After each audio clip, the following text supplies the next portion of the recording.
Hello everyone, welcome back to our channel. Good morning, good afternoon, good evening. I greet you all according to your time and locations you'll be meeting this video. Yes, my dear viewers, I am back again with another update. So guys, I have a video here I would like we all to watch. But before then, if you're meeting my channel for the very first time, you are highly welcome. Please kindly do well to like, share and subscribe. Leave your thought on the comment section. Let us know what you think about this video, and I will see you towards the end. Buhari said the removal of the fuel subsidy was delayed so his party, the All Progressive Congress, could win the 2023 presidential election. In a statement through his former spokesman, Garba Shehu, Buhari noted that President Bola Tinubu would have lost the election if the subsidy removal had been implemented long before the polls. Buhari, however, commended the new administration for removing the subsidy, an attempt to unify Naira exchange rate. Shehu said the statement was in response to queries by some critics who have questioned why it took the new administration only weeks, something Buhari could not achieve in years. Labour Party spokesperson Kenneth Okonkwo joins us now to share his perspective on this development. Good to have you on Arise News again, Kenneth. Good to see you. So, thank you very much. Let's get started. And thank you, viewers at home, for joining us. Awesome. Good to see you looking good. So let's get started. What's your response or your thoughts to what Shehu Garba just said regarding the fact that they kept this back because they wanted the current president to win the election? What's your thought about that? Well, that explains the whole thing about the philosophy behind the party APC. The only thing they think about is the next election, not the next generation. That a man came to power proclaiming subsidy as fraudulent and still sustained the fraud for 8 years just because he doesn't want to lose an election tells you the whole failure that has become APC. As a matter of fact, the present leader, whom he purportedly put in office, said the financial system under his regime was rotten. Don't take my words for it. Take the words of the person he said he installed. Now, what I am saying is that if he had been a statesman, what he would have been thinking about is the next generation. Let me tell you, this same president went to National Assembly and promulgated a law called PIA. And in this law, he said they were going to remove oil subsidy 18 months before the end of his tenure. And cowardly, because they are scared of doing the right thing, he still went back to the National Assembly that has been described as rubber stamp to amend the same law to shift the commencement date to June after he had left office. Let me say it clearly that the oil subsidy, even as presently constituted, is still a fraud. And I give you my reason. You said you have removed oil subsidy. There was no time in history that they told us that we are paying 215 naira to subsidize oil per liter. So even if, assuming without conceding, that they even say they are paying 250 naira, 250 naira plus 185 gives you about 435. So you mean you are making profit of more than 100 naira to punish a people that have been so traumatized, because the fuel price now is 537. So this APC, in addition to thinking about only election, cannot and do not have what it takes to think about the next generation. And let me put it clear. The former president said they won an election. I respectfully want to say, Mr. President, you were simply implementing the official position of your party before you left office, which is grab power at all costs, snatch it at all costs, fight for it at all costs, and run away with it. They simply ran away with the power that they did not win. And I don't take my words for it. Take the words of one Abdullahi Bangura, the chairman, Sierra Leone Political Parties Regulatory Commission. He said before the election, everybody that was anything in Nigeria supported a P2B. But when the election came differently, P2B called for calm and saved his country from chaos and chose the legal option. Nigeria is the only country where somebody that was supported by everybody that is anything in a country will be declared that he lost. But thank God he's a statesman. He was thinking about the next generation, and he called for calm, remembering that no politician's ambition is worth the blood of a Nigerian citizen. Let those that want to grab it at all costs continue. They will have an expiry date, but I tell you that the election is won by somebody that even the international community knows that he won, and even every Nigerian knows that he won. So subsidy is still a scam, and the last president that ran a rotten financial system does not have what it takes to tell us who won the election. At the appropriate time, the world will say who won the election. Well, thanks for that, Kenneth. And it's a bit of mental whiplash as well, because as we remember during the campaign trail, the former president had the body language, it seems, that didn't really read that he wanted this current president to win. There was also the introduction of the money, the Naira change policy, which was a complete, it was something. And it caused quite a bit of chaos for the campaign. Of course, it was reversed. Either way, APC and their spokespersons are saying, etc. Garba Shehu also did defend Buhari for taking off some subsidies. He included, let me get the list of it, the electricity subsidy, the fertilizer subsidy, the Hajj Christian pilgrimage subsidies, cooking gas, etc. Should those be taken into regard? You know, anytime I hear about subsidy, anytime I hear about helping the people, I immediately chuckle. Because subsidy is now a nomenclature with which the ruling class used to defraud the people. You heard him also when he established a social investment scheme. And he said he was going to take 100 million people out of poverty.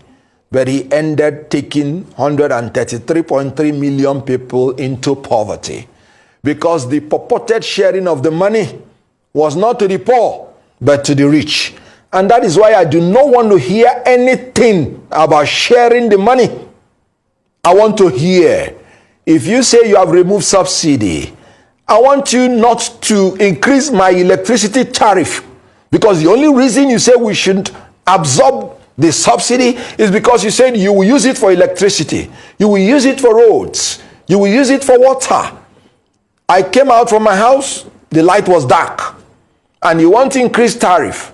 Then what are you using for the subsidy? I do not want to hear sharing of money. Please, use this subsidy you have ended. Increase the salaries of the civil servants. Let us see tangible, verifiable, and accountable issues that we can hold you responsible for.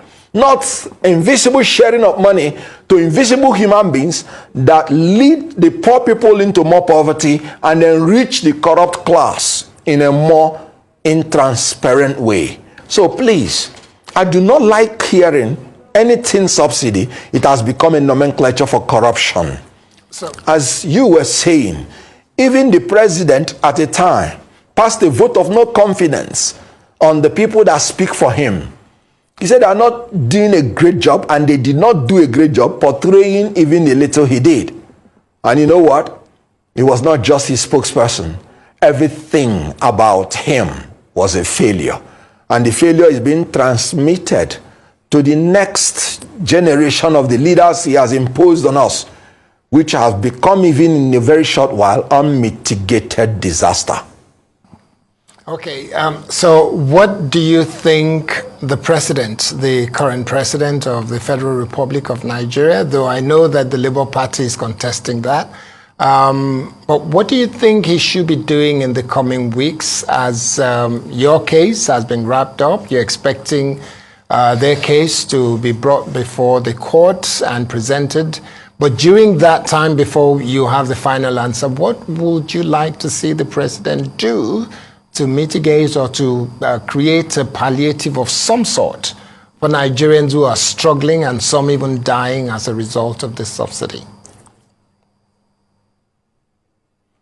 Now, I want to first of all say, you cannot dictate your way out of economic doldrums.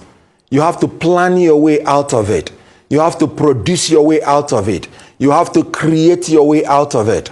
You have to export your way out of it. Staying somewhere in France, embarking on a private visit to London, and staying there to dictate economic policies does not make it work. They recently said, oh, we are abolishing dual exchange rate, making it single. Oh yes, it ought not to have been there in the first place. But that is not what is going to show up the value of your currency. Now, the value of your currency is predicated on the amount of export you are able to do relative to your import. So, when you plan to produce in order to export, to have self-sufficiency, and then to export through creativity, not borrowing, your currency, automatically the value will go up. So what I am saying is abolishing the dual exchange rate, as pleasant as it may sound, will not increase the value of your currency. I tell you something. Stop importing fuel. Repair the refineries with the money you say you are making now by not paying subsidy. Let us be net exporters of oil so that our foreign exchange will be preserved. When you do that, and that was why when we were campaigning, we said we were going to shift emphasis from consumption to production through a production-centered economy that would lead to agrarian revolution and export-oriented industrialization. When you export, your foreign exchange increases and it will show up the value of your currency. You don't dictate it out of existence. You plan, you organize, you direct, you control your economy to ensure that your currency becomes strong. And let me plead with him. Let him avoid using non-state actors to defile our Aso-Rock and then come out to denigrate and disparage our military and police establishments. I am a lawyer to the army, and I take exception to anybody coming out publicly to say 99.9% of the military that they are thieves.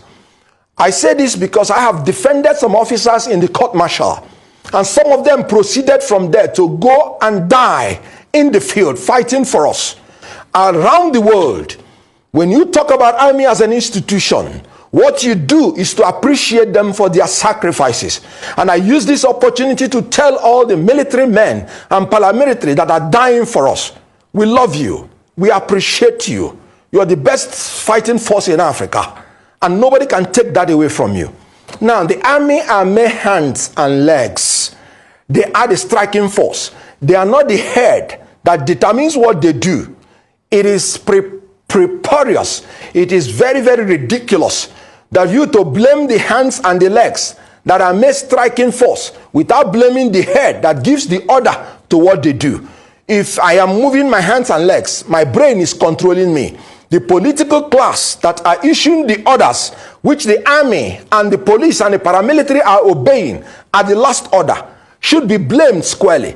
They are the 99% thieves, and our military, they are the best striking force in Africa. I take exception to allowing non-state actors to denigrate state actors. I use this opportunity to tell them, God bless you for what you're doing. May God protect our troops. And we appreciate you and we love you. And nobody can take it away from you. So this government should stop psychologically tormenting the established state institutions by non-state actors, sitting in Aso-Rock with coat of arms on their head.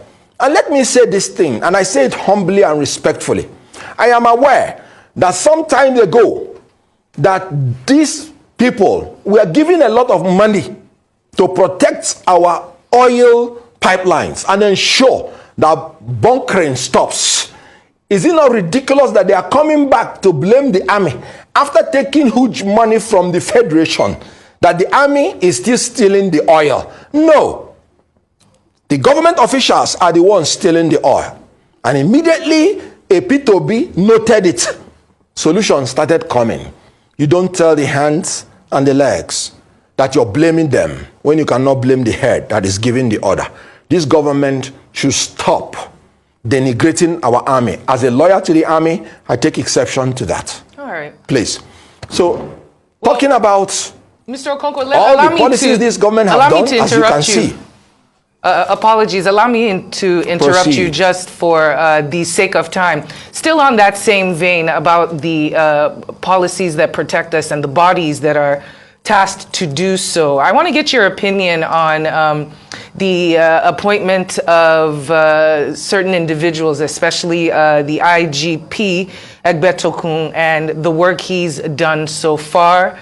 Specifically the Special Intervention Squad of 40,000 trained elite officers that we're hearing will be injected into the force. I was speaking earlier about the role technology plays in safeguarding us. Right now, we've been talking about the hands and the legs. Of course, the brain is the one that operates all of it. But in terms of technology, what could be done in order to interject that third realm of force into our military and our police now that we have actual physical bodies being injected, especially in the areas of pipelines and bunkering and all the situations we have that have caused this subsidy to be such a thorn in our side? Well, you know that change is inevitable in a society. If you do not adapt to change, you will be swept away. We do no longer fight with horses. We do no longer fight with bayonets. We fight technological warfare. Advanced nations are even talking about forming robots to fight their wars. And we are still in analog. Does it not surprise you, or will it surprise you, that a regime and a party that promised to even digitalize the TV and failed? The TV we are watching, do you think they can bring about the technological revolution we need in the military that will manage our security? A regime that so denigrates the armed forces. We need technology. Part of the things we promised is technology-driven military force, where every Nigerian and from every side of Nigeria will be accommodated. I tell you something. So guys, thank you so much for watching. What do you think about this video? Please kindly drop your thought on the comment section. I'll see you again in my next one. Bye for now.